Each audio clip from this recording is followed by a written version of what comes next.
नमस्कार और प्रणाम।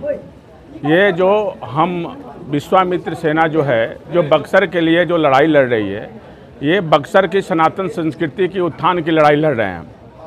यहाँ पे बक्सर का इतिहास जो है बहुत पुराना है, त्रेता युग से पहले का इतिहास है, जहाँ पे प्रभु श्री राम का कर्म स्थली है, विश्वामित्र की नगरी है ये, और माता अहिल्या का यही उद्धार हुआ था, और गौतम ऋषि की भी ये नगरी है। मैं बक्सर का सबसे बड़ा लड़ाई यह है कि आखिर इतना होने के बावजूद भी बक्सर इतना पिछड़ा हुआ क्यों है। बक्सर जिस चीज़ के लिए जाना जाता है, बक्सर किस चीज़ के लिए जाना जाता है? सनातन संस्कृति के लिए जाना जाता है। इसका मेन जो है सनातन संस्कृति है, और ये आज तक उपेक्षित है। इसका उपेक्षित होने का कारण क्या है? इसलिए है कि यहाँ के जो भी लोग आए, नेतृत्व करने वाले आए, जो भी लोग यहाँ पे आए, ये उस बक्सर की विरासत को आगे लेके नहीं जा पाए और ना बता पाए।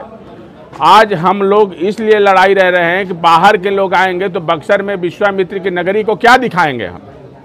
ना यहाँ कोई उनका स्थान है, ना वहाँ कोई आश्रम है, ना वहाँ कुछ साक्ष्य बचा हुआ है।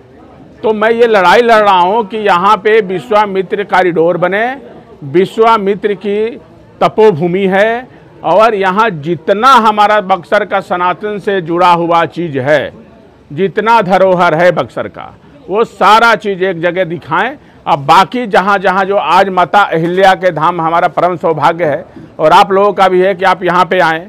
ये माता अहिल्या का वही धाम है जहाँ उनका उद्धार हुआ था, जहाँ पे विश्वामित्र जी आए थे और उनके चरण कमलों से माता का उद्धार हुआ था।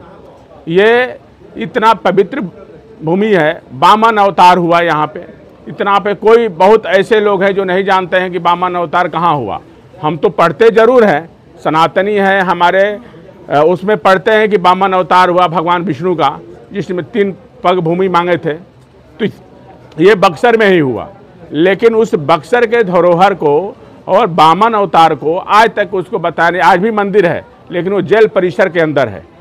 आज तक ये कोई नहीं कहा। जो भी यहाँ आते हैं वो सनातनी है और अपना उसी तरह से ढोंग रचते हैं दिखाने के लिए कि नहीं हम सनातनी हैं, हम उसी की तरह लोग चोला पहनते हैं, उसी तरह से करते हैं। लेकिन बक्सर की लड़ाई में उनका थोड़ा सा भी कोई नहीं है। आज हमारा बक्सर जो आज से 40 साल पुराना बक्सर हमारा उम्र हो गया लगभग, वही बक्सर आज भी है। कोई बक्सर का डेवलपमेंट नहीं हुआ।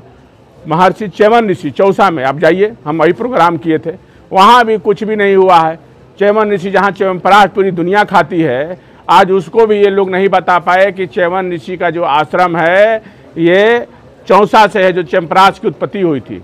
आज बड़ी बड़ी कंपनी को जितना मुनाफा कमाई, उसका 10% भी यदि चौसा में, तो वहाँ कायाकल्प हो गया होता, चौसा का उस क्षेत्र का कायाकल्प हो जाता। तो यहाँ सबसे बड़ी लड़ाई क्या है कि लोग कमीशन खोरी करते हैं, यहाँ उसको उत्थान की बात नहीं करेंगे। तो इसलिए नहीं उत्थान हुआ कि यहाँ कोई लड़ाई जो है विकास के लिए और सनातन के लिए किया ही नहीं गया। अरे भाई, हमारा जिस चीज़ के लिए जाना जाता है वही चीज़ का डेवलपमेंट हो जाएगा तो पर्यटन का कितना बढ़ावा मिलेगा। आज पर्यटन का इतना बढ़ावा मिलेगा कि हमारा शाहाबाद जिला का 50% लोगों का रोजगार मिल जाएगा, कोई बाहर नहीं जाएगा। इतनी बड़ी बक्सर की सनातन संस्कृति है और विश्वामित्र की नगरी की।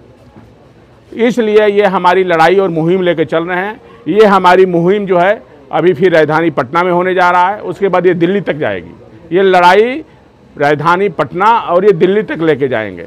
ये हमारी मुख्य रूप से ये लड़ाई जो है सनातन संस्कृति उत्थान बक्सर की है। जो सनातन संस्कृति के ख़त्म कर दिया गया, उसकी मैं लड़ाई लड़ रहा हूँ। बक्सर के सनातन संस्कृति को ख़त्म कर दिया गया, मैं उसकी लड़ाई लड़ रहा हूँ। और ये हर जगह जाएंगे जहाँ हमारा सनातन बक्सर का संस्कृति का इतिहास है, वहाँ जाएंगे। अब बताइए, ब्रह्मपुर में हमारा ब्रह्मेश्वर नाथ, कितने लोग हैं जो ब्रह्मेश्वर नाथ को शिवलिंग, जिसमें ब्रह्मा जी ने स्थापना किया था, जिसमें औरंगजेब तोड़ने आया मंदिर, तो वहाँ के मुख्य पुजारी जी बोले कि भाई इस मंदिर को मत तोड़िए, ये शक्तिशाली अपने आप आए हुए हैं। तो बोला कि हम कैसे मानेंगे?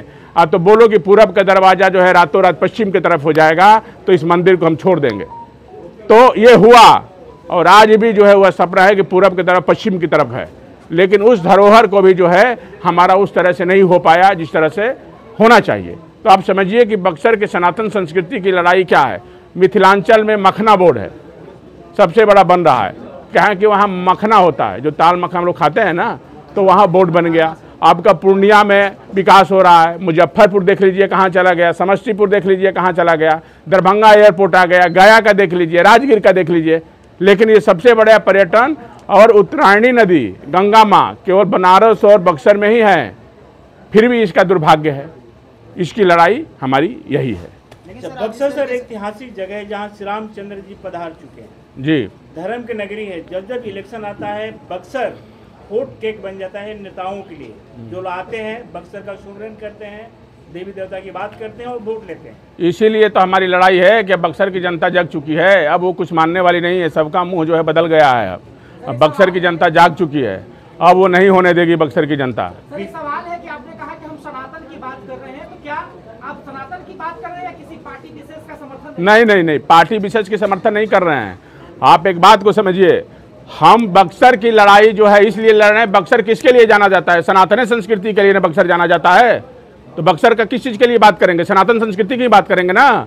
बक्सर का नेतृत्व करने वाला, बक्सर के नाम पे, सनातन के नाम पे जीतने वाला, बक्सर का विकास नहीं किया तो इसका विरोध करने का बक्सरवासी होने के नाते यह हमारा धर्म और कर्तव्य है कि उसका विरोध करेंगे। अब हम लोग जग चुके हैं, अब अपनी लड़ाई हम अपने खुद लड़ेंगे। ये जो लड़ाई है सर, ये राजनीतिक रूप भी ले गया? नहीं, अभी नहीं। अभी सनातन संस्कृति, मैं पहले भी बोल चुका हूँ, कोई राजनीतिक नहीं है। हमारी लड़ाई जो है सनातन संस्कृति बक्सर उत्थान की लड़ाई है।